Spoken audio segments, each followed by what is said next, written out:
Lideramos el camino de la opinión pública y buscamos que la cultura del debate alcance consensos y soluciones a los problemas de nuestro país.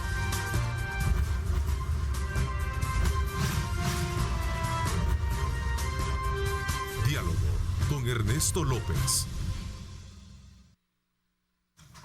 6 de la mañana con 31 minutos. Como siempre, un placer enorme saludarles a ustedes a esta hora de la mañana, agradeciendo esa fiel y permanente audiencia que tiene usted desde muy tempranas horas de la mañana. Por supuesto, para mantener esa fiel sintonía a Grupo Megavisión.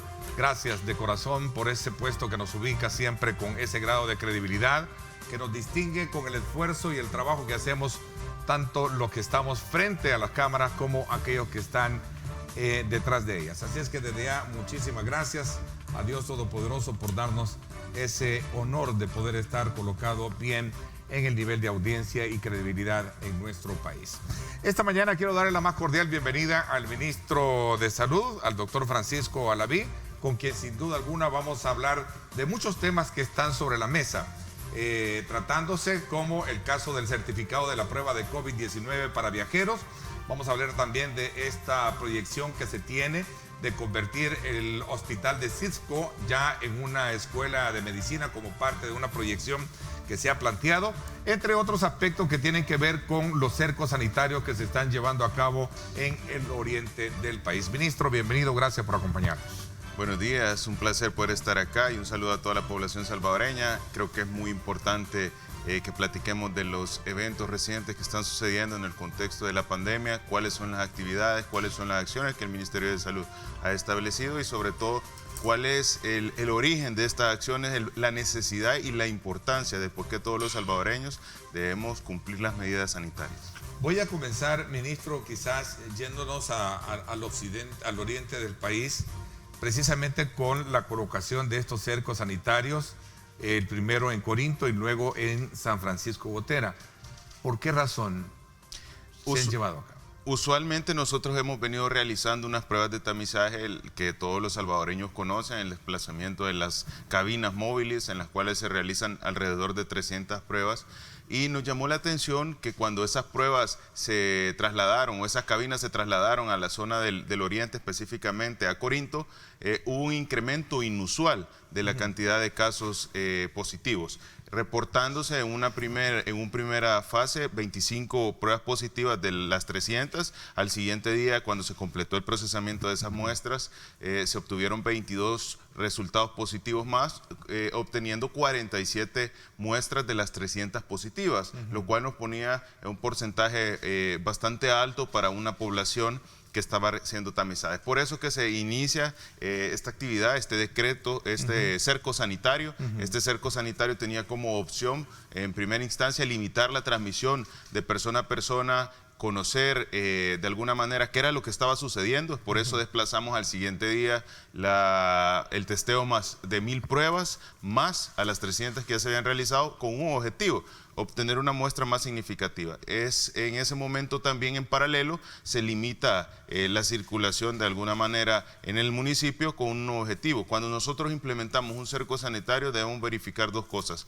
Uno, si existen más cantidad de casos sospechosos relacionados a esta enfermedad, y dos, lograr contener o controlar los contactos que existieron de las personas que fueron identificadas positivas, porque estas personas, acordémonos que estuvieron en la mayoría de circunstancias expuestas, que pudieron haber contagiado a más salvadoreños porque no conocían su diagnóstico o porque probablemente el curso de esta enfermedad era asintomático. En ese sentido hay que identificar los contactos, identificar los pacientes sospechosos, verificar si existían dentro del territorio pacientes que requerían algún tipo de referencia a otro sitio, y se desplazó una jornada completa en la cual no solo se estaba dando la atención médica, sino que también se estaba entregando medidas como la mascarilla. Se desplazaron más de 20,000 mascarillas a la zona de Corinto, se desplazó también paquetes de alimentación, se desplazaron kits de medicamentos, y se hizo un trabajo en conjunto entre dos regiones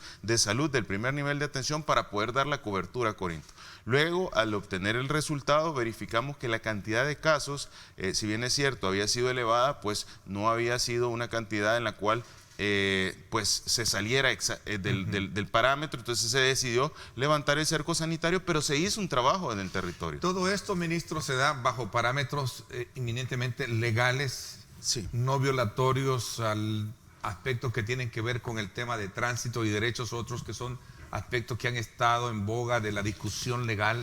Siempre hay situaciones bien específicas en las cuales pues se permite, y sobre todo nosotros nos basamos en el Código de Salud, que nos da las herramientas para poder estipular todo este tipo de situaciones. Hay que acordarnos que accesos como medicamentos, la atención médica, eso nunca se ve pues de alguna manera con restricción o no se ve de alguna manera con dificultad, pero sobre todo debemos comprender que esta enfermedad está generando complicaciones en todo el territorio, entonces nosotros debemos limitar ese desarrollo, ese crecimiento que se puede obtener. Dentro de esta intervención se hizo un estudio epidemiológico de cuál podría ser la causa, y eso nos llevó a un hilo conductor. Identificamos que específicamente Corinto, en el departamento de Morazán, hay una actividad económica bastante fuerte, y esa actividad económica bastante fuerte se relaciona en Gotera, se relaciona en Santa Rosa de Lima y se relaciona en San Miguel. Al obtener ese hilo conductor, nosotros llegamos a San Francisco Gotera, y es donde se realizan nuevamente las pruebas. Obtenemos un resultado bastante alto, cerca de un 18% del total de las 1000 pruebas, por lo cual se inicia otra vez el cerco sanitario, en la cual ahorita se está desarrollando toda esa intervención. El día de ayer hemos participado en esta actividad con más de 400 recursos de salud, uniéndose también la Policía Nacional y las Fuerzas Armadas, con la cual se entrega alimentos, mascarillas y todos los insumos. Es una gran logística la que se genera cuando se va a hacer una actividad de esta naturaleza. Lo primero es que el cerco contempla la presencia de la policía y el ejército para controlar el acceso perimetral, ¿no? Segundo, se verifica que el personal de salud llegue al municipio para hacer las pruebas tal y como usted lo está planteando. Las principales vías de Gotera, en este caso de los municipios, estoy poniendo el caso de Gotera, permanecieron prácticamente desiertas o siempre permanecen desiertas debido a que no pueden salir de sus casas hasta que no llegue, digamos, como una comisión a hacer las respectivas evaluaciones. Correcto. Ellos no pueden salir. Ellos no pueden salir en el momento en el cual se está desarrollando esta estrategia de salud, este cerco sanitario. La implementación primero del cierre de los puntos de acceso hacia el municipio, el traslado del personal de salud. Bueno, el personal de salud está desde el inicio. ¿Qué pasa cuando hay una emergencia particular que X, no? Hay logísticas en el 100% de los casos, se desplazan ambulancias hacia la zona, se activan los hospitales. ¿Logística o flexibilidad, ministro? Logística. Flexibilidad, digo, para atender cualquier, una emergencia que no sea COVID, por ejemplo, ¿no? Siempre existe todos los recursos para poder solventar y ante cualquier existen flexibilidades bien específicas y son casos muy específicos relacionados a ciertas situaciones que pueden llegar a suceder, pero son casos específicos en los cuales... Un cerco es un cerco, nadie sale y correcto. Aquí vamos a controlar esta situación. Es una decisión, una estrategia para poder controlar el desarrollo. Mejor una intervención corta en tiempo y no una cantidad de casos elevados que pueda llevar a una cuarentena. Corinto fue el primero porque se sospechó que ahí había algo raro, ¿no? Es correcto. Sí, Corinto fue el primero, se sospechó por el tamizaje. Bueno, no es que se sospechara, sino que en el día a día de llevar las cabinas identificamos una alza inusual. Entonces eso nos llamó la atención, por lo cual decidimos realizar una ampliación de la muestra. O sea, se tomaron 1000 pruebas más. Con eso nosotros obtenemos un resultado mucho más fidedigno, pero en paralelo se hizo la actividad. Esto nos llevó a identificar que el comercio, que se realiza principalmente con Gotera, que se realiza principalmente con Santa Rosa de Lima y San Miguel, podía ser el origen del porqué. Como el promotor de toda esa... Y por eso se hizo la distribución y se llegó a San Francisco Gotera. Cabe aclarar que Corinto también es un municipio que está... aledaño a un punto fronterizo a Honduras. Sabemos que en Honduras también hay elevados casos de coronavirus. Sin embargo, nos llevó a implementar la estrategia en San Francisco Goteras y ahí identificamos casos, pero sobre todo fuimos haciendo la promoción de la salud, el conocimiento de la gente, a tal punto que en nuestra visita identificamos hasta una paciente con una patología de hidrocefalia que fue referida en el mismo momento, complicaciones que se ven dentro del territorio y que de alguna manera la población pues se le dificulta el acceso a los servicios. Y ahí se vio beneficiada con el tema del cerco. y esta técnica del barrido, le llaman, que es Sí, de llegar casa por casa, ¿no? Un barrido casa por casa, identificando síntomas, adultos mayores, niños menores de 5 años y todo lo que puede estar relacionado a un proceso respiratorio agudo. Ministro, ¿por qué y cuál es la diferencia entre llevar a cabo un cerco sanitario, ahora que se supone estamos de caída en el tema pico y no cuando estábamos en la zona más crítica del tiempo de casos de COVID-19? ¿Por qué razón? Una pregunta muy importante. Cuando nosotros tenemos un crecimiento o el desarrollo de una pandemia en una fase activa, en una fase en la cual todo el país se está viendo afectado, es difícil compartimentalizar las estrategias, es difícil focalizar las estrategias. ¿Por qué? Porque definitivamente en todo el país existe un desarrollo y una yo recuerdo que el Colegio Médico y algunos expertos se lo proponían al gobierno y le decía por qué no hacían cercos o áreas perimetrales para controlar precisamente los focos de infección. Es que las estrategias son implementadas y todas son válidas, pero son válidas en el momento adecuado. Y nosotros utilizamos las estrategias con un sentido científico y sobre todo las utilizamos cuando corresponden, no las utilizamos con otro tipo de objetivo. Entonces, si nosotros venimos y una de las estrategias que se puede utilizar se decide y se implementa solo por obtener un objetivo que no es inminentemente el control de la pandemia, puede suceder este tipo de situaciones. ¿No era un capricho simplemente por no aceptar una sugerencia que en el momento estaban haciendo quienes no, para en nada. el momento estaban diciendo, si cerremos, hagamos cercos en municipios? En ningún momento, porque cuando nosotros nos estaba sugiriendo en ese momento el Colegio Médico hacer pues esa estrategia compartimentalizada, pues yo recuerdo que todos los salvadoreños tenían conocimiento de alguna persona cercana, algún familiar que estaba desarrollando la enfermedad. Entonces, implementar una estrategia en una sola zona, eso definitivamente no iba a controlar la enfermedad, al contrario, iba a incrementar la cantidad de casos y la cantidad de complicaciones que iba a tener. Es por eso que ahora, aún en El Salvador, que ha disminuido la cantidad de casos, que los salvadoreños estamos un poco más tranquilos, que nos ha permitido una apertura económica, entonces nosotros identificamos oportunamente un sitio y lo focalizamos para poder de alguna manera controlar antes de que esto se incremente y que nos presente un brote, digamos, mucho más grande, cuando podemos tener una intervención específica y una intervención que controle. Imagínate en ese momento en el que todos los hospitales se veían afectados, que teníamos 70 ingresos, 70 consultas, de los cuales eran 30 ingresos en toda la red. Hacer una estrategia en el municipio de Corinto.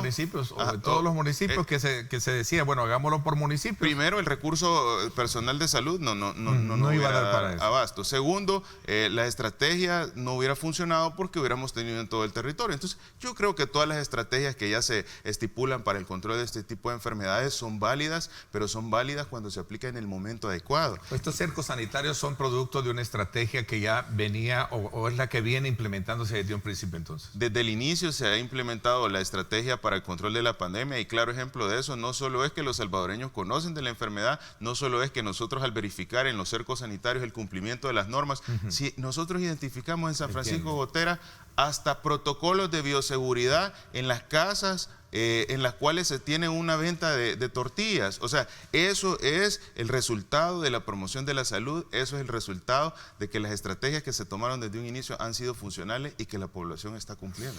La Fiscalía está atenta a un informe que ustedes iban a facilitarles para conocer verdaderamente cuáles eran las acciones que se estaban llevando a cabo. En cierta consulta que se le hizo al fiscal decía el funcionario que la institución está a la espera de los informes del Ministerio de Salud. Se han pedido informes para ver por qué estos, es decir, los cercos sanitarios fueron dados así. ¿Hay alguna información paralela o que de alguna manera sea objeto digamos, de violaciones legales, como lo deja entrever la Fiscalía? No, de violaciones legales no podemos hablar que hay una violación legal. Lo que nosotros estamos realizando es una acción en base a un crecimiento específico de esta enfermedad que puede poner en una situación muy complicada a los salvadoreños de ese municipio.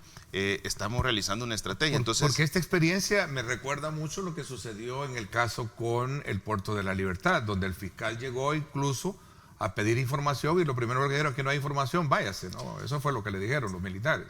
Sí, nosotros al completar todas estas estrategias, todas estas acciones, nosotros sacamos un consolidado de todas las intervenciones que se tuvieron. ¿Cuántos fueron las visitas? Sí. ¿A qué? Un análisis completo desde el inicio hasta el fin.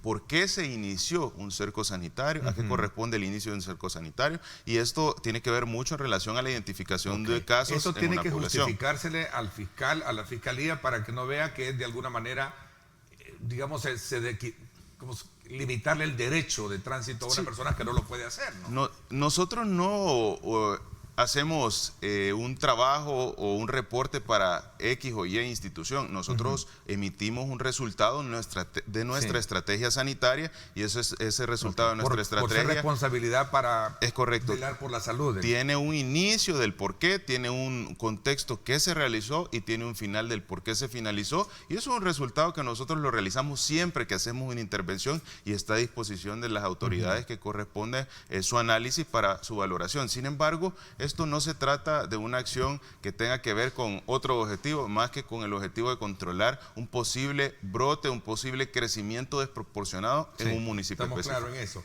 ¿Cuál es la diferencia entre lo que pasó en el Puerto de la Libertad y lo que ha pasado en Corinto y San Francisco Gotera?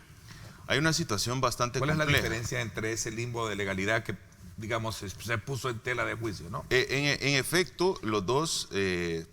todos los cercos sanitarios han sido exactamente iguales. Ha habido una cooperación interinstitucional en el cual hay un control de los accesos el específico al territorio, hay una visita médica casa por casa, identificación de síntomas, entrega de medicamentos, entrega de insumos y posteriormente al análisis en conjunto de los resultados de las pruebas, al análisis en conjunto de los resultados de la visita médica que se realiza identificando los posibles casos, pues se decide si esta estrategia continúa o si esta estrategia se limita. Entonces, en contexto, ambas son iguales. Lo que pasa es probablemente es el inicio del primer cerco, se vio bastante cuestionado en el contexto que era el primer cerco sanitario que se realizaba, y sobre todo pues que había bastante... Por el uso de la Fuerza Armada también, que fue directamente a bloquear, cerrar y encerrar a todo el mundo, ¿no? En todos nos apoya la Fuerza Armada, porque yo voy a poner un ejemplo. Ahora no lo vemos tanto, porque la población conoce más de la enfermedad y hasta cierto punto está más consciente. Pero de acuerdo, ¿no? Yo quiero retroceder en el tiempo. Acordémonos cuando iniciamos en toda esta enfermedad y toda esta estrategia, cómo había discriminación del personal de salud, ¿te recuerdas? Sí. Que atacaban hasta las enfermeras en sus viviendas, en sus colonias. ¿Te imaginas en ese momento poner a un personal de salud en el control de los entrados? No se iba a... apedreaban. Es correcto. Entonces, por esa razón se utiliza siempre el apoyo de las entidades que nos pueden dar. Coercitivo, ¿no? Tal vez no coercitivo, sino que tal vez de ese apoyo en el cual pues la autoridad que representa la Fuerza Armada, la autoridad que representa la Policía Nacional Civil, nos dan ese espaldarazo al Ministerio de Salud. Entonces, el Ministerio de Salud se acuerpa con la Fuerza Armada y la Policía, precisamente digamos, para evitar recibir cualquier tipo de situación de respuesta de la población que se resiste para poder hacer. Sí, acordémonos que es incómodo. Pero ¿es legal esa situación? ¿Es legal para el Ministerio de Salud llevar al encierro, cercar un municipio? En el Código de Salud estipula que por el bienestar de la población de un municipio, el Ministerio de Salud tiene la autoridad para poder realizar la intervención, por supuesto, basado en una situación sanitaria. Ahora, creo que todos estamos claros que el coronavirus es una enfermedad compleja, no es una gripe convencional. A ver, dígamelo. Correcto, es una situación bastante complicada, y yo creo que en ese sentido, es más, la población de Corinto estaba sumamente agradecida. La población de Corinto estaba contenta de que se realizara esto, porque se le acercó el servicio de salud, se hizo a más profundidad. Entonces la población lo agradece. Sabemos que hay incomodidades, sabemos que existen ciertos compromisos, pero son mejor las intervenciones en las cuales el periodo de tiempo es corto, se realiza el objetivo, se cumple, se identifica, se hace se acerca a los servicios de salud oportunamente, a que esto vaya creciendo desproporcionadamente y luego sea más complejo. Entiendo. Ministro, ¿se les avisa o es de sorpresa que se llega a un municipio? ¿Cómo? Esto no tiene que ver tanto que sea un factor de sorpresa, sino que tiene que ver en el hecho de que nosotros actuamos al obtener un resultado. El Ministerio de Salud debe intervenir en una crisis sanitaria cuando es del conocimiento del Ministerio de Salud. Que es el caso de las cabinas que llegaron y vieron que había un número bastante elevado de casos y por esa razón dijeron, bueno, mire, hagamos algo, ¿no? Correcto. Entiendo, así es, para entenderlo un poquito mejor. Sí, al tener el resultado y observar ese incremento desproporcionado, entonces el Ministerio de Salud tiene que tomar esa intervención. ¿Por qué después Gotera? Gotera presentaba, el día en que nosotros nos presentamos a Corinto, que estábamos haciendo esta actividad, se estaban tomando las pruebas en Gotera. Okay. Y en Gotera están casi cerca, ¿no? Sí, bastante cercano. Pero su relación es más comercial. Entonces, en ese momento se identifican una cantidad elevada de casos confirmados, por lo cual se tiene que hacer esa intervención y nos desplazamos. Esa intervención en salud que se tiene, esa integración de más de 400 recursos que está no solo de una región de salud, sino que integración de 2 regiones, promotores, enfermeras. Vemos a promotores que tienen están destacados en otros municipios que conocen otras, trabajando en conjunto con la población. Eso es una situación que el Ministerio de Salud pues agradece a todos sus trabajadores, a todo su equipo sanitario y sobre todo a todo el equipo de las instituciones que están trabajando de manera articulada. Perdóneme un poco la ignorancia, doctor. Si este tipo de situaciones, de nuevo, y le reitero la pregunta, si hubiesen hecho tal y como se sugirió en el pasado, en el momento pico donde teníamos la pandemia, ¿qué impacto pudiese haber tenido? ¿Verdad? Y no haber de alguna manera cerrado la economía que para muchos saben que ya está generando los problemas que se veían venir, ¿no? Poco impacto, y quiero dejarlo bien claro. Vamos a analizar 2 situaciones. ¿A dónde se está presentando hoy este brote endémico? Se está presentando en el municipio de Corinto, en Morazán, una población bien limitada. ¿Y será solo ahí? Ojo, el ejemplo. Ahora, ¿a dónde se estaba presentando en ese momento en el que se estaba recomendando hacer las acciones focalizadas? ¿En la región metropolitana o en San Salvador? En todo San Salvador. Sí, entonces, ¿cómo íbamos a focalizar este San Salvador? O sea, el Gran San Salvador. Es correcto. Y vámonos al punto, San Salvador es el sitio donde hay mayor cantidad de trabajos. Pero también en La Libertad hay zonas dormitorios que tienen que desplazarse a San Salvador. Entonces, ¿cómo operativizamos una estrategia focalizada? Evidentemente, ahí había una presión que estaba emitiendo a veces ciertos sectores que querían ir en contra de la estrategia, y comprendemos que de alguna manera se vean afectados intereses económicos, pero en ese momento lo importante era la salud, y por eso nos mantuvimos en el hecho de la estrategia que controló. El resultado de esta estrategia le estamos viendo con una apertura económica, le estamos viendo con que los salvadoreños han vuelto a una nueva normalidad, porque no estamos en una actividad totalmente normal. Sin embargo, eso no quiere decir que el coronavirus se ha acabado en nuestro país. ¿Puede llegar este tipo de estrategia a San Salvador, como el Gran San Salvador? Esto depende de la identificación de los casos y depende del tamizaje que se realiza, pero quiero aclarar algo. Debemos comprender que la posibilidad que suceda, no digo que no puedan haber casos en San Salvador, pero lo que sí puedo decir es que en las áreas más densamente pobladas la susceptibilidad ha disminuido y que en las áreas periféricas hay mayor hay mayor susceptibilidad precisamente porque no se desarrolló, y lo veíamos en la gráfica, no se desarrolló la cantidad de casos. Ahora, ojo, esto nos lleva a otro punto, la responsabilidad que debemos tener a la hora del ingreso por el aeropuerto internacional. Sabemos una cosa bien importante, la mayoría de los vuelos y de los compatriotas que vienen del exterior, específicamente de Estados Unidos y otros países, van a visitar a sus familiares a las áreas rurales o a las áreas más periféricas de nuestro país, donde la susceptibilidad es mayor, y es por eso que tenemos que tener mucha conciencia, prudencia y sobre todo evitar que esto vaya a generar incremento o brotes específicos en la periferia. Me atrevería a pensar que se está de alguna manera también preparándoles ese escenario para evitar contagios a estas personas que vienen ahora con el tema de la apertura del aeropuerto. El descenso en tobogán de los casos COVID-19 es una manipulación de datos, decía un experto en el área epidemiológica. ¿Qué piensa al respecto, ministro?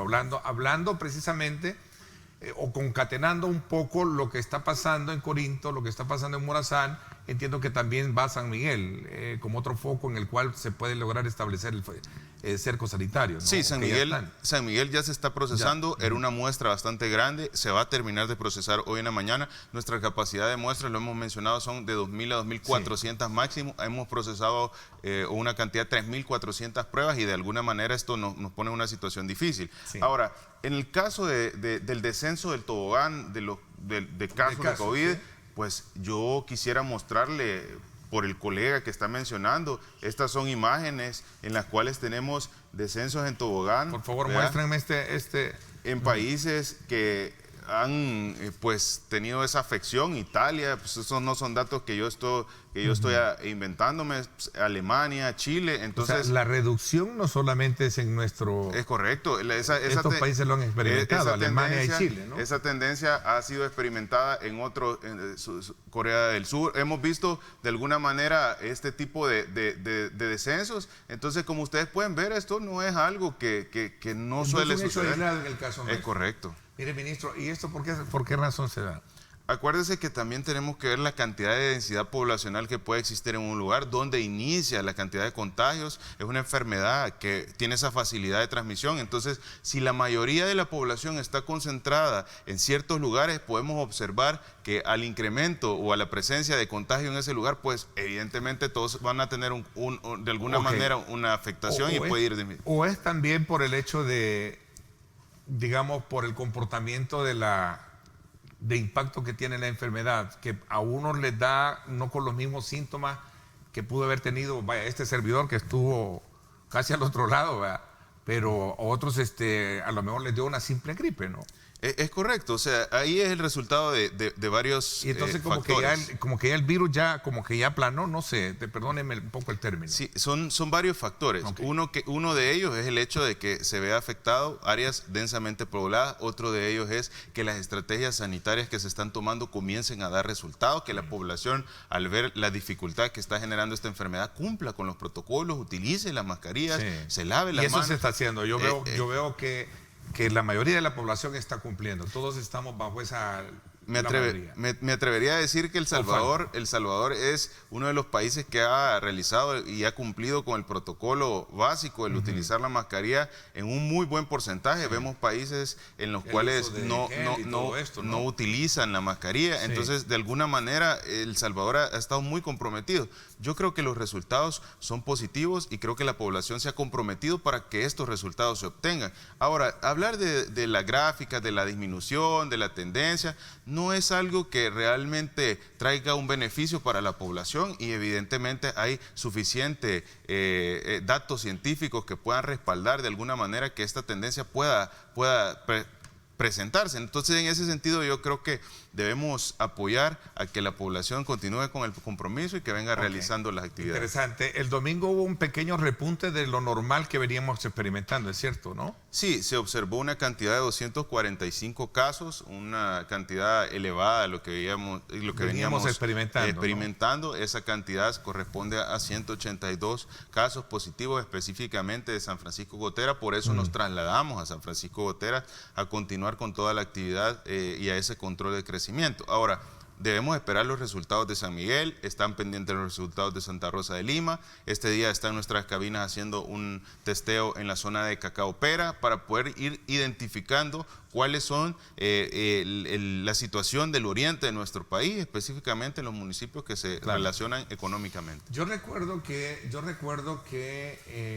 cuando estábamos en el momento álgido de la situación de la pandemia, hubo un pronunciamiento de varios alcaldes que incluso pedían, venga, hagan un cerco acá para que de alguna manera evitemos que haya una proliferación de casos de COVID, ¿no? ¿Sucede hoy en día? ¿Están algunos municipios también interesados en eso? Específicamente ya iniciamos una apertura económica, es poco probable de que eso vaya a suceder. por lo menos al Ministerio de Salud no se ha hecho... Pero siempre va a ser necesario mantenerlo, ministro. Es correcto, no se ha hecho una solicitud o sea, no como podemos tal. bajar la guardia, ¿no? Al final de cuentas se nos puede disparar. ¿Puede haber esto? Esto podría realizarse si alguna área específica está presentando casos, el Ministerio de Salud traslada de inmediato las cabinas, hace una evaluación en base a resultados y se decide la estrategia específicamente al tener el resultado. No podemos simplemente llegar y hacer un cerco sanitario porque nosotros no trabajamos de esa manera, nosotros trabajamos con la evidencia que nos arrojan las pruebas de coronavirus, el PCR que se realiza. Al identificar, pues nos trasladamos y hacemos la intervención que haya que hacer. Después de estos, ¿vienen otros? Por el momento no, porque quiero dejar eso bien claro. Nosotros no planificamos un cerco, nosotros no decimos el próximo cerco va a ser en tal lugar. Nosotros identificamos una intervención en base a un resultado. Si se observa incremento en la cantidad de PCRs, pues evidentemente una de las posibles estrategias es ir y realizar un control. Entonces, si nosotros en la evolución de estas pruebas identificamos casos en alza en ciertos sectores, ahí puede ser que tengamos la intervención. Ministro, gobierno quiere ocupar el centro médico en Cisco como un hospital escuela. ¿Qué pasó? ¿No pasó la pandemia y no se ocupó para los objetivos? No, para nada. El hospital es totalmente funcional y el objetivo del hospital siempre ha estado desde un inicio en ser una área de la salud, un complejo de salud en el cual podamos tener muchas especialidades y sobre todo que tengamos formación de recursos. Interesante. Vamos a hablar de eso cuando regresemos. El certificado de la prueba COVID-19 para viajeros no requiere firma y sello de laboratorio, según decía ayer el presidente de CEPA. ¿Cómo está también esa otra situación? Porque por un lado se está pidiendo este certificado, pero por el área terrestre parece que no se está pidiendo. Vamos a la pausa, gracias por estar con nosotros, son las 7 de la mañana con 1 minuto, gracias por acompañarse de nosotros.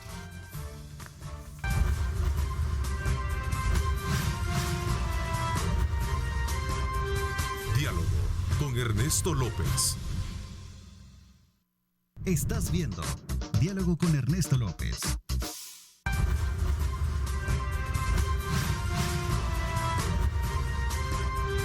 Diálogo con Ernesto López. Bueno, gracias nuevamente por estar con nosotros, gracias por estar enviando sus comentarios, sus preguntas y especialmente con las dudas que se generan alrededor del tema de este certificado que se les está exigiendo a quienes vienen a través del transporte aéreo y no al transporte terrestre. Ministro, ¿cuál es la situación? Porque el fin de semana se generó una distorsión así, digamos, en cuanto a una postura oficial, ¿verdad?, que se emitieron, y sería bueno que aprovecháramos su presencia acá para que nos explique bien concretamente qué es lo que se está haciendo. El gobierno per se no lo exige, pero se le está trasladando una responsabilidad, y es parte de los cuestionamientos que están haciendo algunos sectores, a las líneas aéreas para que éstas sí se los exijan a sus pasajeros cuando compren el boleto de, digamos, de visita al país, ¿cierto? Sí, esto se viene a formar parte de un requisito que pues la mayoría de países han estado implementando. Esto tiene un objetivo y el objetivo es el control de la enfermedad en el país. Debemos comprender que es una situación bastante compleja, pero no entiendo de alguna manera cómo puede existir una duda en ese sentido, en el poner primero de alguna manera otro tipo de situaciones que la salud de la población salvadoreña. Claro. A mí me diera pues una situación bastante compleja llegar a pensar que por un requisito algún salvadoreño pueda llegar a verse afectado de alguna manera por una complicación o incluso una letalidad, cuando sabemos que esta enfermedad pues que genera eso, y las personas que han de alguna manera experimentado esta situación comprenderán a lo que yo me refiero, porque ellos han experimentado de alguna manera ese sufrimiento y esa incapacidad que puede llegar a generar esta enfermedad. Ahora bien, definitivamente esta estrategia es una recomendación que se emite a nivel internacional, es una solicitud que, si bien es cierto, se está pidiendo este resultado de PCR, las aerolíneas, es el objetivo disminuir la posibilidad del ingreso de una persona que tiene la enfermedad en nuestro territorio. Y cabe aclarar que esto es una parte de la estrategia. Lo más importante, lo más fundamental de la estrategia es el análisis y la evaluación clínica del paciente a la hora del ingreso y que se está realizando en todos los puntos fronterizos, independientemente cuál sea la vía, aérea, marítima o terrestre. En las terrestres se está haciendo porque ayer entiendo que no se estaba haciendo. Se realiza el estudio y el análisis clínico. Perdón, entonces, eso es lo más importante. Es diferente la prueba. O sea, totalmente. Un paciente, y lo hemos comentado desde el inicio de la pandemia, que está ante una situación de crecimiento o de replicación viral en el organismo, es congruente con el inicio de sintomatología. A mayor replicación viral, mayor facilidad de transmisión. Cuando un paciente está desarrollando la enfermedad y tiene más de 200 réplicas, entonces este paciente inicia síntomas y estos síntomas son congruentes con una facilidad de transmisión. Por eso es que lo más importante es la evaluación médica, la toma de la temperatura, el preguntarle al paciente si ha estado con sintomatología para descartar. Todo este análisis en base al mismo desarrollo del virus nos lleva a nosotros a tener una certeza de poder identificar. Hay estrategias para todo. ¿Qué tal si se presenta un salvadoreño que ha tenido este inconveniente en uno de nuestros sitios fronterizos? Pues nosotros hacemos una intervención como lo haríamos con cualquier otro salvadoreño en nuestro territorio. Bueno, y eso es recomendable. La pandemia sí fue, pues, correcto, se tenían los controles. Correcto. Pero ¿qué pasa si se presenta un salvadoreño con sintomatología? Pues que hacemos lo que realizaríamos en nuestro país. Sencillo. Recomendamos al paciente que se cumpla el autoaislamiento, se le contacta con el call center del sistema de emergencias médicas y se le hace llegar su kit de medicamentos. Lo importante es no permitir que de alguna manera un caso de coronavirus pase desapercibido y eso pueda contagiar al resto de la población. No se le está negando el ingreso, en ningún momento. Que eso, de acuerdo a la ley, es ilegal. En ningún momento se le ha negado el ingreso a ningún salvadoreño. Nosotros lo que estamos es verificando la presencia de un paciente con coronavirus para tomar una intervención necesaria. ¿Puede una aerolínea allá fuera negarle el derecho de subirse a un avión si no lleva este certificado? Esa ya es una situación que las aerolíneas están verificando. Eso ya es parte de la decisión, pues, de las aerolíneas. Ellos son los que están realizando y, por supuesto, las autoridades correspondientes. Sí. ¿Estarían las aerolíneas en algún momento incumpliendo un mandato de un tribunal de justicia salvadoreño que ha dicho que no puede negarle el derecho?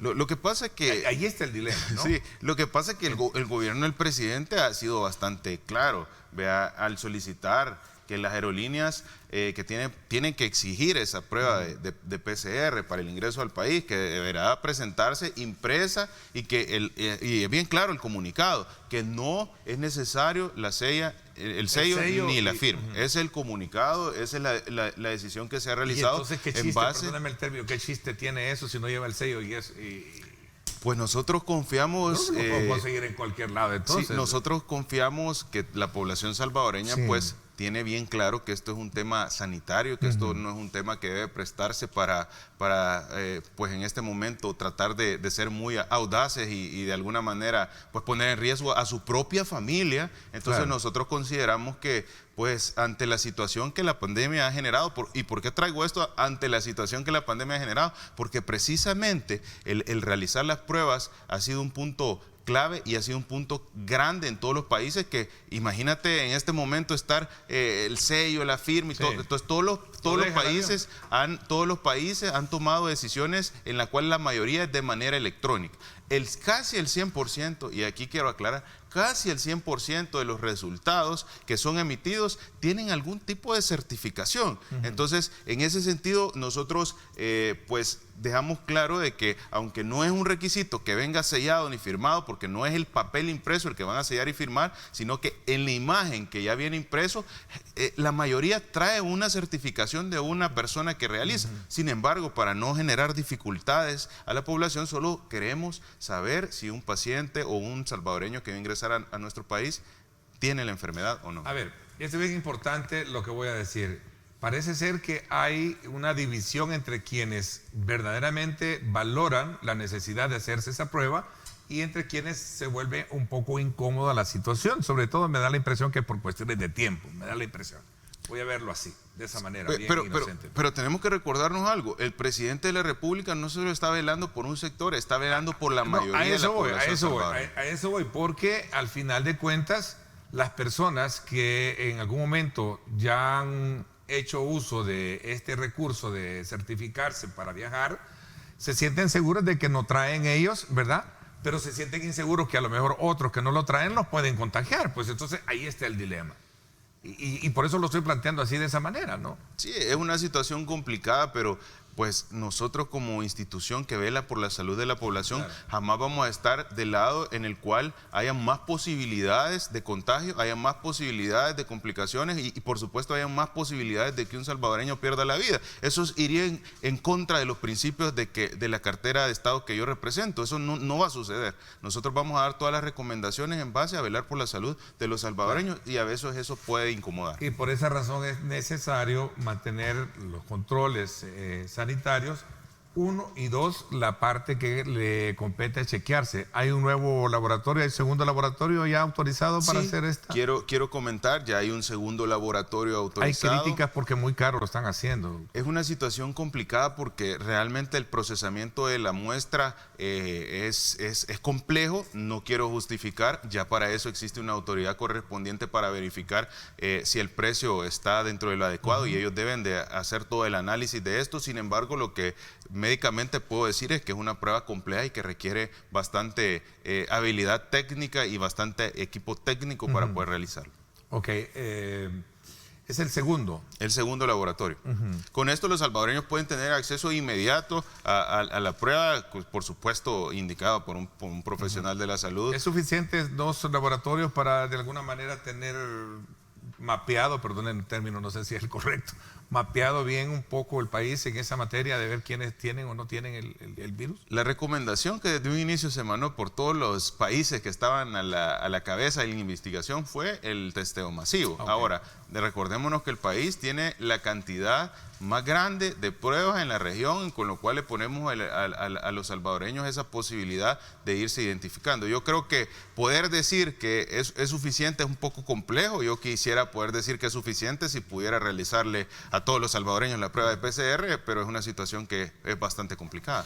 Ministro, entonces el hospital de Cisco.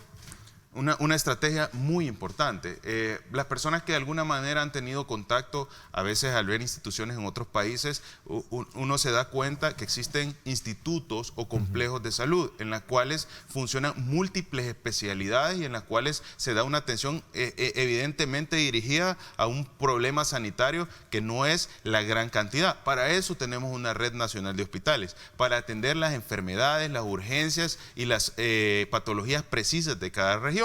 Y es por eso que siguen trabajando. Pero nosotros también tenemos problemas clave en el país. Y yo quiero aquí aclarar mucho. Hay un problema que nunca se ha dado solución en nuestro territorio y que la mayoría de salvadoreños conocen: la enfermedad renal crónica. Saben los salvadoreños que el 80% de las atenciones que se da en el hospital de tercer nivel, que es el hospital que debe ver las patologías especializadas, el 80% de su producción se debe a pacientes por enfermedades renales o a pacientes por enfermedades hemato-oncológicas. Entonces, ¿qué sucede? El 20% de la productividad es una cantidad muy pobre para poder atender a los pacientes, a los de neurología, a los de cardiología, a los de endocrinología, a los pacientes que requieren un tratamiento más avanzado por X o Y razón. Entonces, definitivamente hay que solventar ciertas deficiencias del sistema de salud, y para esto es importante tener un hospital especializado. ¿Cuál es esa función? El Hospital El Salvador ahorita está dando una atención importante, lo cual nos da ese respaldo de poder de alguna manera darle a los salvadoreños el acceso a los servicios de salud en relación a esta pandemia. Pero ese es el inicio de la estrategia. La estrategia va a desarrollar cada uno de esas áreas, cada uno de esos pabellones en un área especializada para un tipo de intervención, un área de cardiología, un área de neurología, un área de nefrología, un área en la cual se pueda acceder a la población salvadoreña, acercarle los servicios y que estos sean con mucha más velocidad. Necesitamos solventar las patologías claves en el país, necesitamos darle solución al problema renal, al problema de cáncer, darle solución al problema de la cadena de abastecimiento de medicamentos y insumos. Son enfermedades crónicas de las que me habla, pero ¿cuáles son las intervenciones que se han tomado? En el caso de COVID y otras que entiendo que más temprano que tarde pueden aparecer otras. Importante, porque parte de esta estrategia es tener una unidad de cuidados intensivos, tener un servicio de medicina interna en la cual se pueda brindar esa atención. Específicamente estamos viendo ahorita el hospital. Voy a hacer una pregunta que se la podría estar haciendo cualquier salvadoreño promedio. ¿No es esta una zafada fácil de para justificar que no se logró cumplir con los objetivos que desde un principio se planteó con el tema del virus del COVID-19? Cuando el presidente de la República le dio la importancia a la salud de nuestro país, bueno, desde el inicio de su gestión, cuando tuvimos un presidente de la República que le diera importancia al pilar fundamental de la salud, a mí me pareció súper importante plantearle todos los proyectos que iban a desarrollar nuestro sistema de salud. Y los proyectos que iban a desarrollar nuestro sistema de salud era especializar la medicina. En ese sentido, esto ha sido una opinión, una sugerencia y una necesidad de la cartera de Estado para poder acercar los servicios. Esto no es... O sea, la inversión, me quiere decir que la inversión no se puede votar o dejar así por así. No, algo tenemos que hacer. No. Esto no es una zafada. Es que esto desde un inicio ha sido el objetivo. El objetivo de tener una unidad de cuidados intensivos, el objetivo de tener una área de nefrología, el objetivo de tener una área de cardiología, el objetivo de tener una área de neurología, el objetivo de poder tener un centro de formación de especialistas que le den al país la capacidad de poder solventar las necesidades que los salvadoreños tienen en salud. Sabemos que hay deficiencias de intensivistas, sabemos que hay deficiencias de anestesiólogos. Necesitamos un instituto de la salud que le dé la formación, que seamos un referente en el área centroamericana. Nosotros debemos dejar de pensar que vamos a poner simplemente un hospital más.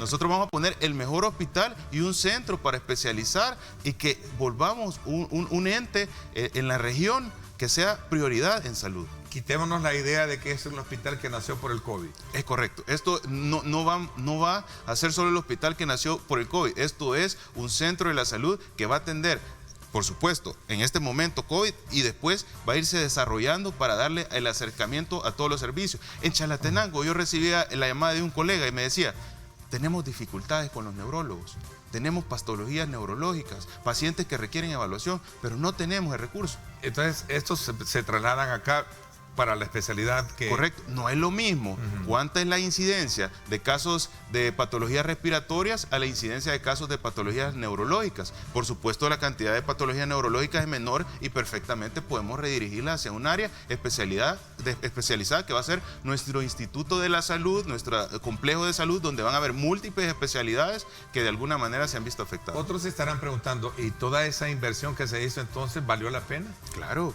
Toda la inversión que sea relacionada a la salud va a valer la pena. Es una vida salvadoreña la que estamos me refiero salvando. Yo en el caso del hospital. ¿Cuántas vidas llevamos salvadas? 1000 personas recuperadas en ese hospital, el acceso a los servicios de salud, el acceso a unidades de cuidados intensivos. Yo creo que esto es un desarrollo, para mí es un sueño, y para mí cuando me refiero a haberme entrenado en los hospitales nacionales, a conocer la realidad, es un sueño poder tener todo este equipo. No es fruto de una improvisación como tal, sino de una proyección como usted me lo está diciendo. Si esto fuera fruto de una improvisación, no seríamos de los países mejor evaluados y comentados en el manejo de la pandemia, y la población lo puede ver, nos podemos salir, estamos ante una apertura económica, no es la misma situación la que está viviendo Guatemala, Honduras, Costa Rica, Panamá. Por cierto, España acaba de cerrar nuevamente, acaba de hacer una cuarentena, entonces estamos viendo, es correcto, estamos viendo que las intervenciones que se han tomado tienen frutos y son frutos positivos. De nosotros depende continuar con estos frutos. Ministro, ¿no tememos porque en el país haya un disparo de casos o tenemos la situación controlada de casos COVID?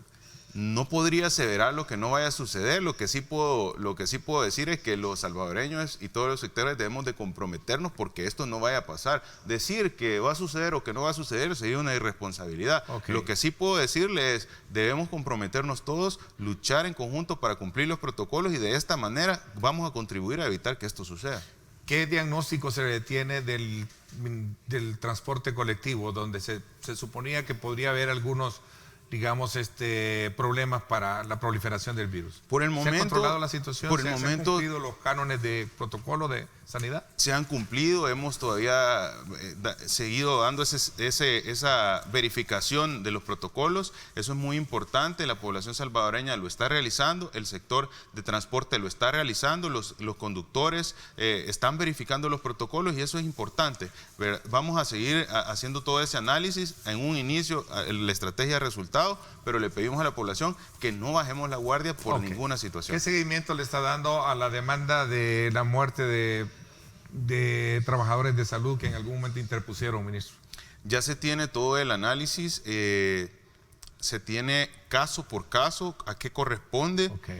si estaban laborando dentro de la institución, si no estaban laborando dentro de la institución. Esto es una situación compleja que se nos pone como institución, porque nosotros tenemos por un lado los trabajadores que dependen de la Secretaría y también por otro lado el compromiso con el gremio de salud. Entonces, en ese sentido es sumamente complejo. No queremos que esto se utilice de alguna manera incorrecta, ni que se politice, ni que se haga con otro objetivo. Realmente lamentamos la pérdida de vidas salvadoreñas, independientemente de la profesión a la cual pues pertenezcan, y en ese sentido le pedimos a todos los sectores que por favor no utilicemos esto con un objetivo diferente. Ministro, le agradezco muchísimo, como siempre, la apertura que nos da de poder conversar estos temas de manera muy abierta, muy profunda y muy amplia. Muchísimas gracias por habernos acompañado esta mañana. Un placer poder estar acá, y a la población salvadoreña, continuemos con el uso de la mascarilla, lavémonos las manos con agua y con jabón, evitemos tocarnos la cara, los bocos, los ojos y la nariz, y sobre todo, si no es necesario, no se exponga. El coronavirus es una enfermedad que puede generar complicaciones, pero si todos nos unimos como salvadoreños, vamos a salir adelante de esta pandemia. Así es, en efecto, me voy a la pausa. Cuando regresemos, el alcalde de San Miguel nos comenta también su experiencia.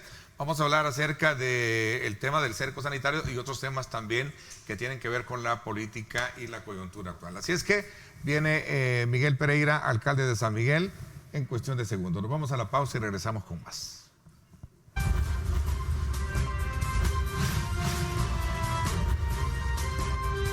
Diálogo con Ernesto López.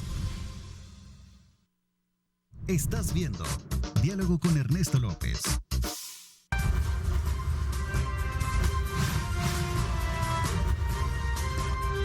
Diálogo con Ernesto López.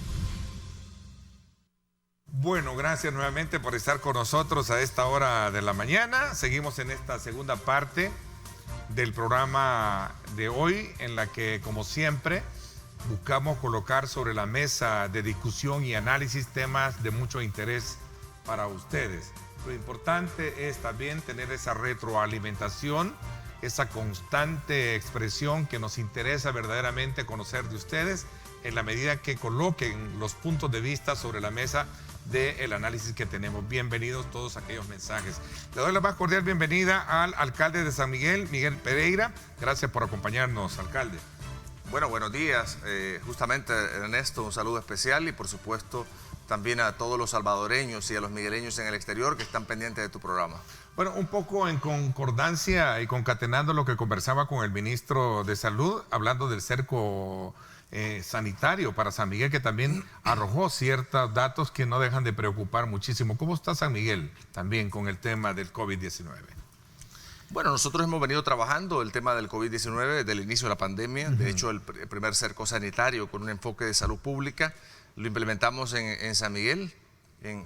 Fuimos el primero a nivel de país, ¿verdad?, en este tema. Entonces, la verdad es que la vida de los salvadoreños está por encima, ¿verdad?, de cualquier interés local o interés nacional. Entonces, en ese contexto, yo le he expresado al Ministerio de Salud, bueno, hoy mismo al ministro, cuando recién salía de esta entrevista, conversábamos un par de minutos y le planteaba el tema de la disposición de parte de la administración de Miguel Pereira en colaborar con cualquier estrategia del Ministerio de Salud, e incluso, si fuese necesario, con el cierre focalizado de la ciudad de San Miguel o de algunas colonias, de acuerdo a la estadística del incremento de casos. Y hoy, con este caso en particular de Corinto, San Francisco Gotera, ¿cómo se visualiza la situación?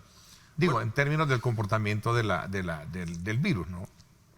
Bueno, digamos que... Porque han resultado casos... Lo que sucede es que en las últimas pruebas que se hicieron, en las últimas 2 semanas, hubo un descenso de los casos de COVID. Bueno, hubieron días que salieron 2 casos positivos. Sí. Después que teníamos que estaban saliendo hasta 75, 80 casos por día. Entonces eso significaba de que la curva iba en total descendencia. Sin embargo, hoy con la sobreprueba que se está realizando, que son 1000 pruebas, según lo anunció el presidente de la República, habría que ver con esa amplitud de cobertura de pruebas PCR, entonces si hay algún incremento de casos. En caso de haber un incremento de casos positivos, entonces me imagino el Ministerio de Salud, que es el conductor de esta pandemia, va a tomar las acciones pertinentes y yo quiero expresarle, en este caso, al Ministerio de Salud, que como alcalde pues estoy en total disposición de cuidar a los migueleños y de coordinarme con el Ministerio de Salud para apoyar cualquier estrategia gubernamental. Me voy a ir a una pausa comercial para luego entrar a los temas de coyuntura nacional y quedar un poquito entrar en más materia. amplio. Sí, entremos en materia, ¿no? Sé que tenemos que hablar mucho sobre tu Mi tercer periodo. Tu tercera reelección a la alcaldía, ¿no? Sí, Okay. ¿verdad? De acuerdo, sí. Vamos a la pausa y regresamos con más. Gracias por acompañarnos.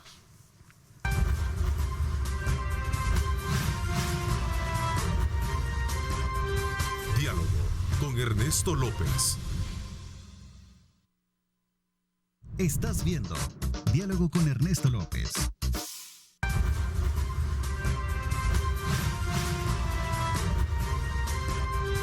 Diálogo con Ernesto López. Gracias nuevamente por estar con nosotros. Miguel Pereira, alcalde de San Miguel, busca una tercera reelección a la alcaldía de San Miguel. Vuelve a aparecer también en ese contexto la figura de Will Salgado como un competidor que ahora ya no solo va con el partido Gana, sino que también aliados con el partido Nuevas Ideas. Sí, efectivamente. ¿Cuál es el examen que estás haciendo a ese, digamos, a ese panorama que entiendo está a las puertas, si es que no es que ya está dentro de lo que es el escenario ahorita? Me corresponde competir contra la representación de los mismos de siempre, de la política más tradicional de este país, ¿verdad? Imagínate cómo saca ese periódico, dice, mira, vamos a leerlo, dice, el clan Salgado acapara candidatura en San Miguel. No lo digo yo, lo dicen los periódicos.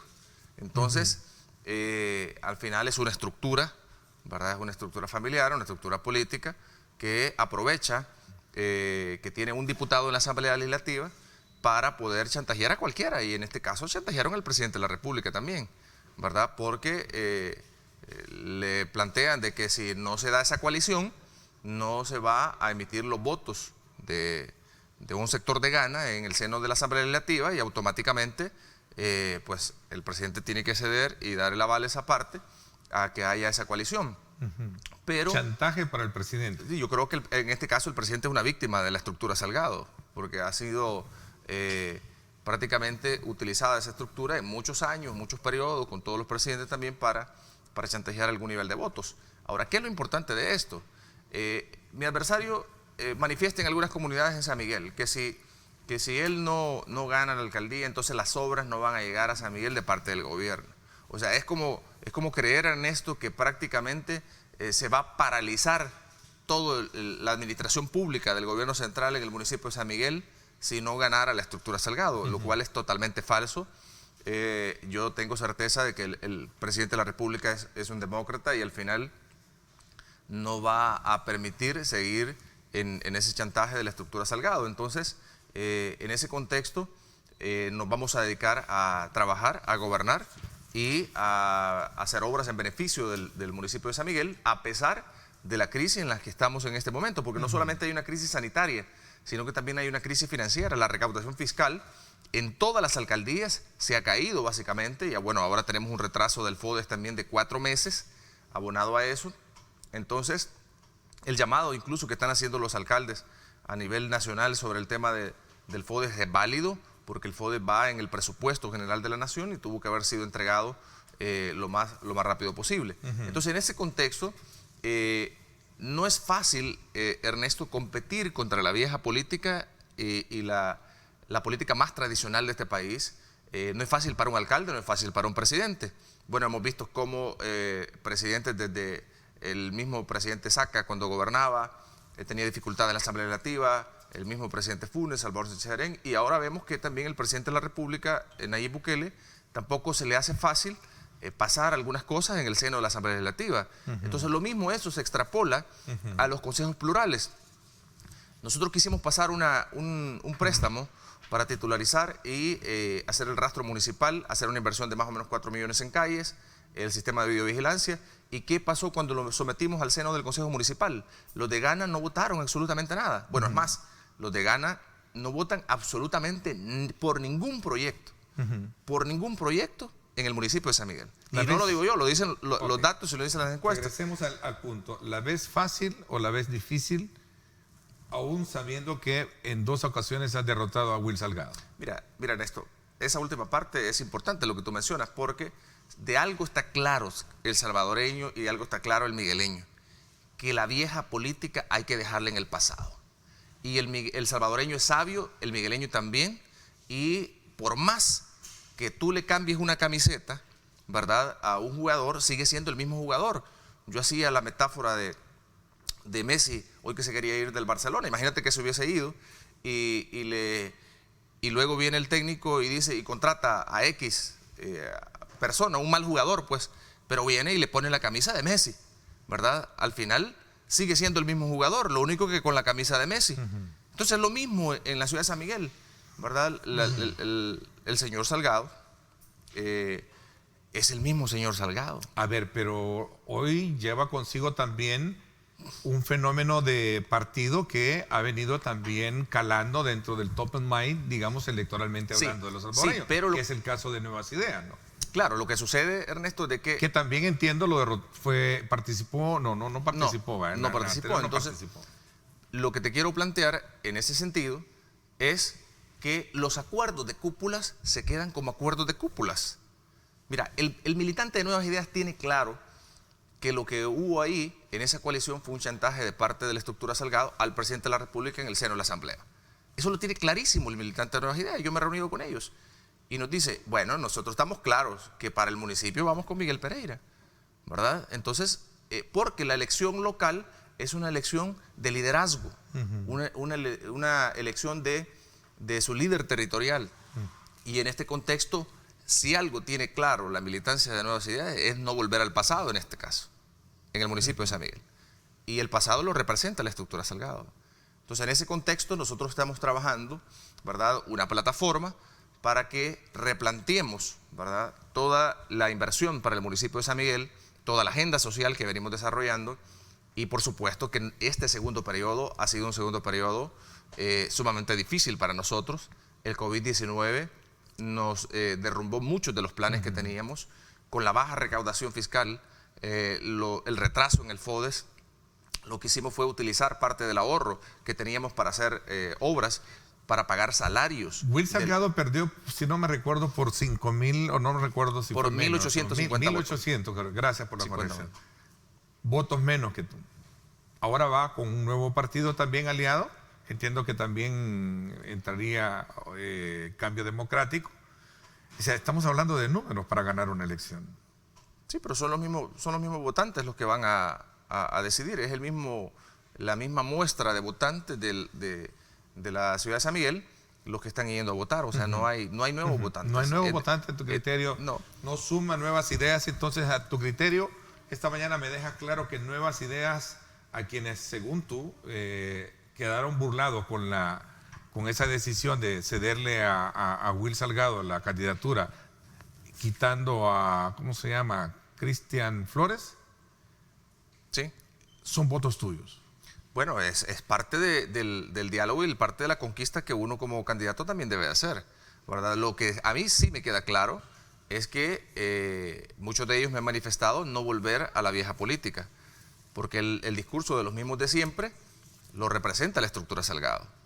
En cuántos partidos políticos estuvieron, cómo se beneficiaron de la administración pública, cómo ahora lograron chantajear al presidente de la República para el tema del voto del hermano en la Asamblea Legislativa, y eso básicamente. Entonces, ahora debemos de enfocarnos, Ernesto, en el futuro.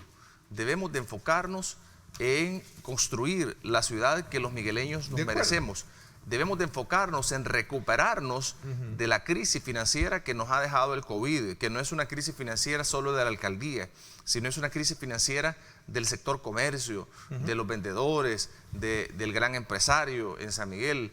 Entonces, al final, es una crisis en donde debemos de estar unidos todos los salvadoreños, y los migueleños no debemos de ser la excepción en eso. ¿Qué piensas de esta encuesta que recién se publica por la Universidad Francisco Gavidia, donde los resultados, desde luego, ahí están?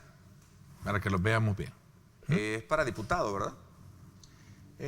¿Por qué partido político votaría para diputados? Casi el diputado siempre, ese voto va siempre ligado al tema de los alcaldes. No ¿O necesariamente. no es así? No. Ninguna elección es igual, ni la de presidente de la República, ni la de diputados, ni la de alcaldes.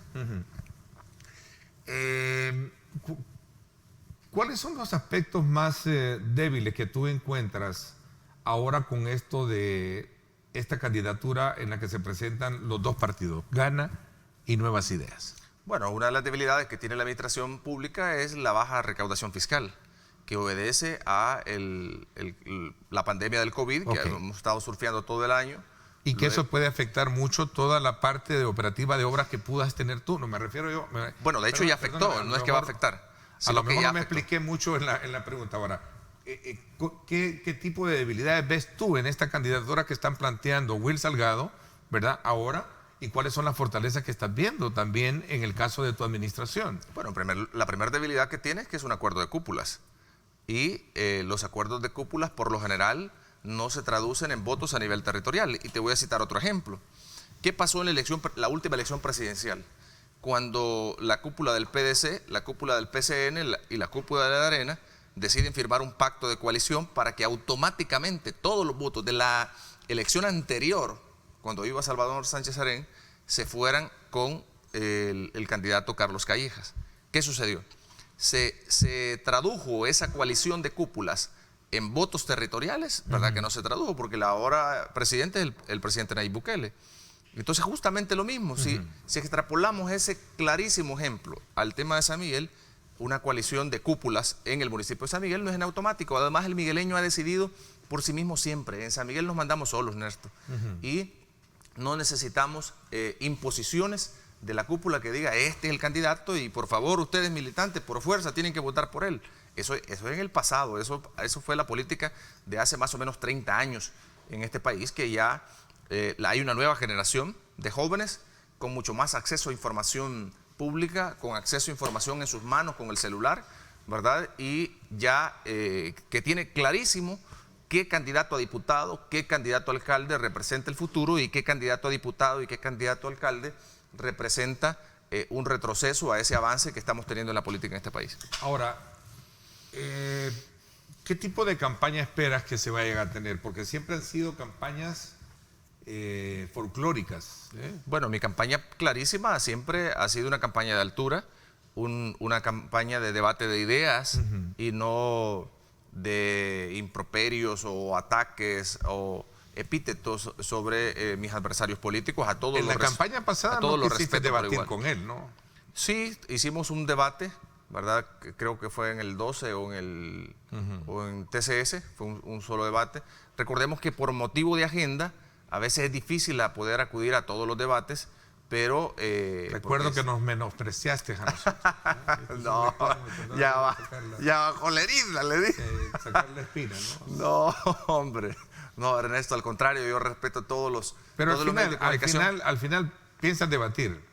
Yo creo que sí, siempre hemos estado dispuestos a debatir las propuestas y las ideas, no tenemos nada de qué temer, ¿verdad?, en ese proceso y siempre que sea un debate transparente. Bien, sabes que yo conversé con él hace 2 semanas, creo, y él decía precisamente de que una de las más grandes fortalezas que lleva su candidatura es que esta administración que tú tienes no ha hecho nada precisamente por las poblaciones que están necesitando. No, por supuesto que para el desarrollo local. Por supuesto, Ernesto, que para la estructura Salgado nosotros no hemos hecho nada. Al contrario, le quitamos privilegios que tenían en el pasado. Pero, por ejemplo, hoy estamos entregando 10.000 paquetes agrícolas a los productores. Eso es sin precedentes. En la administración anterior nunca se dio ni siquiera una libra de abono para la gente durante 15 años. Entonces, le preguntas a esa gente, ¿representa Miguel el futuro y el apoyo a la agricultura? Te va a decir que sí. ¿Y otro elemento? Ahora tenemos tractores, tenemos desgranadoras, tenemos granjas comunitarias. ¿Sabes por qué en el área rural de San Miguel no impactó tanto el tema de la crisis alimentaria hoy en el marco del COVID? Porque tenemos 4 años de estar trabajando la agricultura y esa gente tenía frijol, tenía maíz que cabe mencionar, Ernesto, que toda la primera compra que hicimos en la municipalidad de maíz y frijol, se la hicimos a los agricultores del municipio de San Miguel para distribuir en la canasta solidaria que implementábamos en la alcaldía. Imagínate 4 libras de frijoles, 3 libras de frijoles que le llegan a una vivienda del área urbana y que sepa esa persona que esas libras de frijol y de maíz han sido producidas en el municipio de San Miguel con el fertilizante, con la asistencia técnica, con las desgranadoras y con el tractor que hemos dado nosotros como alcaldía. Eso no existía en el pasado. La agenda social.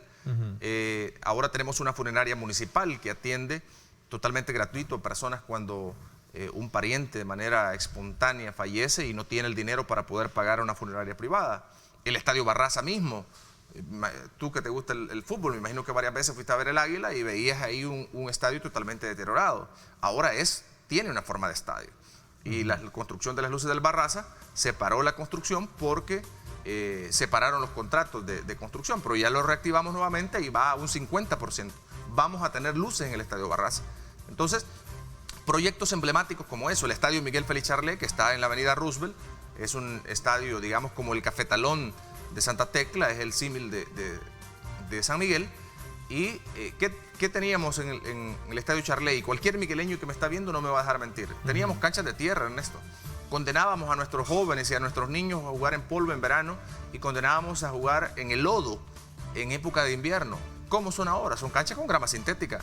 Y ahora en los próximos meses vamos a hacer una inversión de una piscina, un área de juegos para niños, un área también de comedor, para que la gente también pueda hacer una especie de pupusódromo, para que pueda ir a divertirse y a comer con la familia. ¿Es una ventaja o desventaja para, digamos, para ti el hecho de que Will Salgado, como adversario cercano, sin menospreciar desde luego las otras candidaturas que van para San Miguel, entiendo que en Arena lleva a la señora María Vigil de candidata? Sí, es Arena, ¿no? Sí, una excelente señora y qué bueno que las mujeres ahora están incursionando en política también. El hecho de que Will Salgado esté cerca del presidente Bukele. Voy a hacer una pausa y hablemos de esto cuando regresemos, ¿te parece? Ok. Voy a la pausa y hablamos también de las obras macro que en algún momento están ahí sobre la mesa y la mirada de muchos migueleños, como es el caso también del periférico o el bypass Gerardo Barrios, ¿verdad? A ver, vamos a la pausa y regresamos.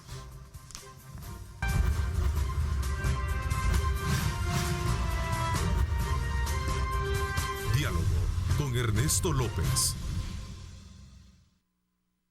Estás viendo Diálogo con Ernesto López.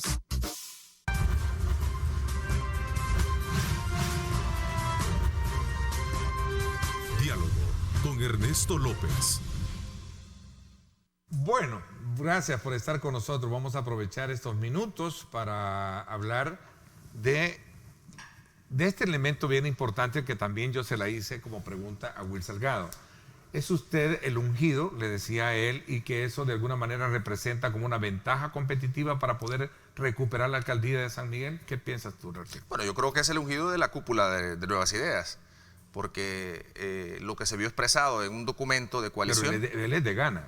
Sí, pero es la coalición que han hecho ahora y por eso te digo, es el ungido de la cúpula, pero no es el ungido de aquel joven, por ejemplo, que me está viendo en la entrevista y está pensando en un aspiracional totalmente diferente, por ejemplo, a accesar a la educación superior, tener acceso a un crédito para comprar su propia vivienda, formar su hogar, establecer su propio emprendimiento. Para ese joven el aspiracional no es volver al pasado, al discurso de Choto y a toda aquella cuestión de mala crianza que se tuvo en el pasado. Entonces, estamos viendo el futuro y ese futuro lo representamos nosotros y yo dudo que el presidente de la República, con toda la agenda que tiene y con todo el manejo de la pandemia y toda esa cuestión, se esté focalizando, ¿verdad?, en el municipio de San Miguel, específicamente por un ataque a Miguel Pereira. Yo no creo, es más, no tengo diferencias personales con el presidente de la República y en consecuencia considero de que la democracia debe de decidir y quien va a decidir son los migueleños, ¿verdad? Son los migueleños. Y yo sí tengo certeza de que los migueleños van a decidir, como te decía, por el futuro y no por el pasado. Entonces en eso estamos trabajando y estamos listos a debatir las ideas, ¿verdad? Independientemente de la crisis financiera que tenemos nosotros y lo que nos generó el COVID-19 y que muchos proyectos se quedaron estancados ahí por poco financiamiento y porque Gana no nos otorgó los votos en el seno del Consejo Municipal. A pesar de eso, vamos a salir adelante, Ernesto. Solo imagínate que dentro de la titularización y el préstamo estaba la contratación de una consultoría para el diseño de la recuperación del centro histórico. ¿Qué pasó cuando Gana no nos da los votos en el Consejo? Entonces nos vamos a buscar cooperación y encontramos una excelente cooperación con la anterior embajadora Jane May, a quien envío un cordial saludo hasta los Estados Unidos, una mujer sumamente dinámica, con muchísima claridad democrática de lo que necesita el país, El Salvador, y que nos sentó con la Agencia de Cooperación para los Estados Unidos, USAID, y ahora, hace 10 días, firmamos el contrato ya con la empresa que va a desarrollar todo el diseño y toda la estrategia de recuperación del centro histórico. Absolutamente todo, ¿verdad? Entonces, ¿qué nos permite eso? Nos permite que el San Miguel en los próximos 3 años va a tener una nueva imagen, ¿verdad? Un centro histórico totalmente recuperado. ¿Y qué habla de esa cooperación? Habla de que a pesar del boicot que tengo en el Consejo Municipal, a pesar de eso, la cooperación cree en nosotros. ¿Pero por qué cree la cooperación en nosotros? Porque tenemos una administración transparente. Imagínate que somos la única alcaldía del país que publica las sesiones de consejo, Ernesto. O sea, todo ciudadano puede ingresar en transmisión simultánea en el Consejo Municipal y ver en qué se están aprobando, en qué se están gastando los fondos.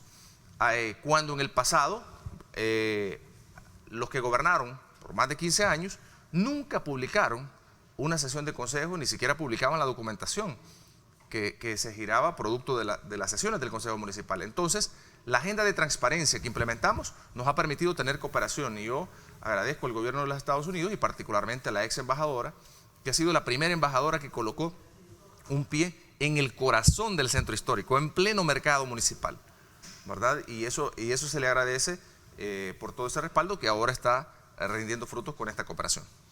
Ahora, este periférico, de alguna manera, está siendo abanderado precisamente por la actual administración de gobierno, ¿no? Y de beneficio para los migueleños. Para el oriente, diría. Para el oriente, ¿no? Y específicamente para San Miguel, porque ahí lo que haces es, de alguna manera, a los migueleños el tráfico. Darle alivio con el tema del tráfico. Mi pregunta es, ¿cómo y qué papel está jugando la alcaldía ahí? Entiendo que entiendo de que todo lo está manejando centralizando obras públicas y promoviendo obras públicas. Y es una obra de promoción que, quieras o no, en esta campaña será de mucho impacto para los migueleños, ¿no? Bueno, yo le llamaría al bypass de San Miguel, ahora Gerardo Barrios, una obra de país. Es una obra de país, Ernesto.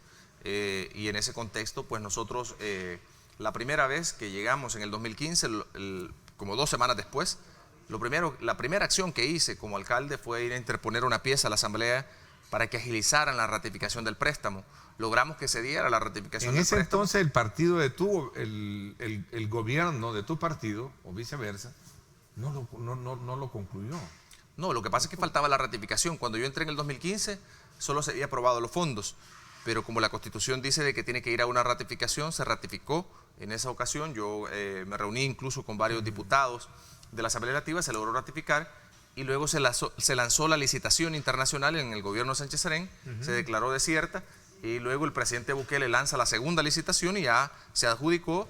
Entonces yo creo que esto, más que una obra de partido o de un alcalde, es una obra de país y nosotros los salvadoreños debemos de empezar a ver las obras estratégicas de esa manera, ¿verdad? A mí, por ejemplo, me gustaría que el presidente Bukele concesione o coloque en administración o lo que sea el puerto de la Unión. O sea, independientemente de quién lo construyó, independientemente del costo, independientemente de quién gobierna la Unión, que es de otro partido político, los salvadoreños, la nueva clase política, debemos de dejar de ver las cosas de manera política y de manera partidarizada. Eso es típico de la vieja política. A mí me interesaría, por ejemplo, yo le aplaudiría al presidente de la República el día que concesionemos el puerto de Cutuco, ¿verdad? Es una obra que pagada por los impuestos de los salvadoreños, totalmente en desuso, pagando mensualmente un impuesto al préstamo que se hizo de Japón y no le estamos sacando ningún lucro. El Salvador debe ser visto como una empresa. Las obras públicas que nosotros construyamos deben tener un retorno de inversión o un retorno de beneficio social a la población salvadoreña. Si no se tiene eso, entonces es una obra que totalmente no funciona para el país. ¿Hay alguna obra emblemática, insigne, que los migueleños estén de alguna manera apreciando en tu administración y que vaya a ser motivo y circunstancia por la cual puedan darte ese voto de confianza para seguir por un tercer periodo? Por 3 elementos. Uno, por la agenda de transparencia que implementamos en la alcaldía de San Miguel, que no la tenía antes. Una agenda de transparencia sin precedentes. Ahora tú puedes llegar al primer piso de la alcaldía, cliquear un post digital y ver cuánto es el presupuesto, cuánto se ha invertido, cómo va la ejecución presupuestaria, y ni siquiera tienes que rendirnos cuenta o saber nosotros quién es el que llega a buscar la información, porque es pública, totalmente pública ahí. Ahora, si ya tú quieres un documento, puedes solicitarlo al acceso a la información pública, que llevamos a nivel nacional cerca del tercer lugar a nivel de municipalidades en la agilidad de otorgar el acceso a la información pública. Segundo, por una agenda social sin precedentes que implementamos nosotros que transforma la vida. Imagínate esos jóvenes becados que están en las diferentes universidades, que no tenían la perspectiva de ser profesionales y que ahora con la administración de Miguel Pereira y el programa Beca Joven les estamos ayudando a materializar los sueños de ser profesionales. ¿Cómo se siente ese padre de familia? Y en tercer lugar, por una infraestructura que ha cambiado el rostro de la ciudad de San Miguel. La funeraria municipal en la avenida Roosevelt, que te decía, con un estacionamiento de más o menos para 300 vehículos. No hay una funeraria municipal en el país que tenga un estacionamiento para 300 vehículos y con una infraestructura y prácticamente con acabado de lujo, porque el que alguien sea pobre y que muera pobre no significa que no va a tener la posibilidad de ser velado con dignidad. Y tercer lugar, las mega obras como el Estadio Juan Francisco Barraza, que tenía 30 años de abandono, Ernesto, 30 años de abandono, y he sido el primer alcalde que tomó la decisión de apostarle al deporte y apostarle al estadio como una infraestructura social, no solo para que juegue el Águila, sino como una infraestructura social para realizar cualquier tipo de evento que unifique a la familia migueleña en eso. Y luego el Estadio Charlé, que ha sido un escenario deportivo, sin contar la cantidad de parques que hemos realizado en las colonias. Y seguramente algunos y los adversarios políticos van a decir, sí, pero aquí en la colonia tal falta un parque. Sí, porque todo es un proceso, ¿verdad? Y no sabíamos que en este periodo y en este año íbamos a tener COVID-19 y las arcas municipales iban a descender a tal medida. Bueno, el tiempo se nos fue. Quiero agradecerte que nos hayas acompañado. Sé que vamos a tener más tiempo de aquí para adelante, ¿no? Vamos a tener. Para poder desarrollar una agenda de compromisos. Claro. A través de los protagonistas de este proceso electoral y que sin duda alguna pues tú estarás ahí en el centro de esa discusión para los migueleños. Gracias por haberme acompañado. Un saludo especial a todos los salvadoreños y particularmente a los migueleños, y vamos por la tercera, Dios mediante, ¿verdad?, a garantizar el futuro y el desarrollo de la ciudad de San Miguel. Por mi parte, esto es todo por hoy en este martes 22 de septiembre. Gracias por acompañarse de nuestra señal. Complacido de llevarle a ustedes, como siempre, una diversidad de puntos de vista que le permiten a usted construir su propia lectura. Gracias, pásenla bien y como siempre recuerden lo más importante, amar a Dios sobre todas las cosas. Lideramos el camino de la opinión pública y buscamos que la cultura del debate alcance consensos y soluciones a los problemas de nuestro país.